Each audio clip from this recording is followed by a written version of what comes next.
सातारा जिल्हा परिषद राडा प्रकरण पोलीस अधीक्षक यांना चांगलंच भोवलंय। पोलीस अधीक्षक तुषार दोशी यांना सक्तीच्या रजेवर जाण्याचे आदेश देण्यात आलेत।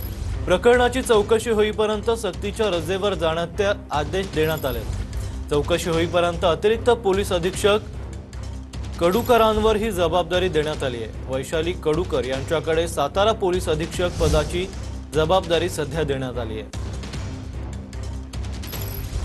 आपले प्रतिनिधी संतोष नलावडे याबाबतची अधिकची माहिती देतील। सातारा झेडपी प्रकरणात आता तुषार दोशींना सक्तीच्या रजेवर जाण्याचे आदेश देण्यात आलेत, काय सांगाल? नक्कीच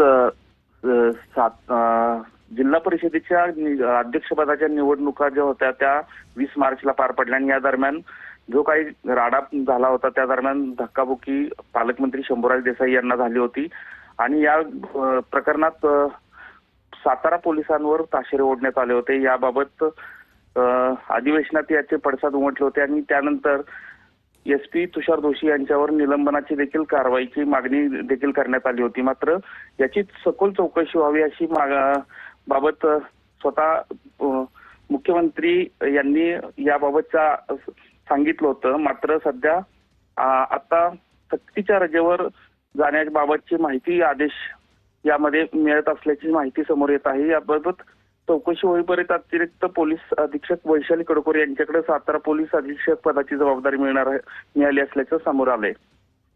नक्की संतोष, धन्यवाद दिलेल्या माहितीबद्दल। तर तुषार दोशींना सक्तीच्या रजेवर जाण्याचे आदेश देण्यात आलेत। सातारा राडा प्रकरण चांगलंच भोवल्याचं दिसतंय।